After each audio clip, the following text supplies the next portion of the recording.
අරු කියනවා ලංකාවේ ගයක් හදන්න ගයක් හදනවා කියනකොට රටේ ඉන්න කෙනෙක්ගේ ගයක් හදනකොට මොකද කරන්නේ? අන්න අහවල් උනන් ගයක් හදනවා. මේ රටනේ ඉන්නේ ඉතින් ගෙවල් නෙවෙයි ඕන දෙයක් හදන්න බැරියේ. සල්ලි නැතයි කියලා. එයාලට ඒ කියන අයට තමයි මේක දාන්නේ. මේ වීඩියෝ එක මම මේ දාන්නේ. ඔය එයාලා කියන්නේ මෙහෙමයි. ඔය සමහරු හිතනවා නේද රට ගිහිල්ලා ඉන්නකොට අය උන්ට සල්ලි තියනවා කියලා. දැන් මෙහෙත් ඔය වගේ මිනිස්සු ගයක් හදනවා දැක්ක ගම කාගේ හරි එක්ක වාහනයක එනවා බයික් එකක් ගත්තත් කියන කතාව තමයි රට ඉන්න මිනිස්සුන්ට ගොඩක් සල්ලි තියනවා වියදම් කරන්න පුළුවන් කියලා.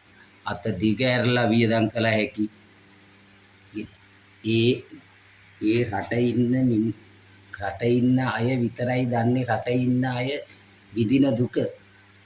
ලංකාවේ හිටියට ඒ දුක දැනෙන්නේ නැහැ.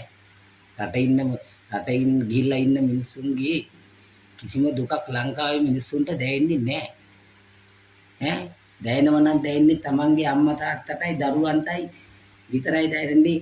මගේ නංගි රටේ ඉන්නේ, මගේ අක්කා රටේ ඉන්නේ, මගේ අම්මා රටේ ඉන්නේ දකින්න නෑනේ කියලා. ඒ වගේ තමයි ඉතින් තමනුත් රට ගිය දවසේ ඉඳලා අවුරුදු 5ක් රට හිටියානම් ඒ අවුරුදු 5ටම තමන්ගේ අම්මා දකින්න නෑ, තමන්ගේ තාත්තා දකින්න නෑ, තමන්ගේ දරුවෝ දකින්න නෑ. මේ පොඩි විවේක වේලාවක් ලැබුණ ගමන් අන්න ඒ වෙලාවට ගෙදරට කතා කරලා ගෙදර විස්තර ළමයි ටික වීඩියෝ කෝල් එකක් අරගෙන ළමයි ටික බලන්න. තමන්ගේ අම්මා තාත්තත් එක්ක කතා කරන්නේ. ඒක මෙච්චර දුකක් විඳගෙනද එහෙම ඕක කරන්නේ. මේ රටේ ඉන්න අයට උතුරන්න හරියන්න ඕනේ. මොකද අම්මේ තාත්තේ දරුවේ කිසිම කෙනෙක් දැල්ලන්න. ඉතින් එහෙ වැඩ කර ඉන්න අතරතුරේ පොඩි විවේකයක් ලැබුණ ගමන් ෆෝන් එකෙන් මෙයාට උදව්වක් කරන්න. උදව් කරන අය ඉන්නේ.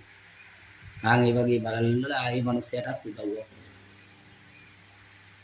ඒ හැමෝටම උතුරන්න හරියන්න ඕනේ.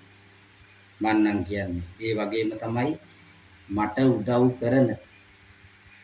කරන නොකරන සියලුම දෙනාට ලෙඩක් දුකක්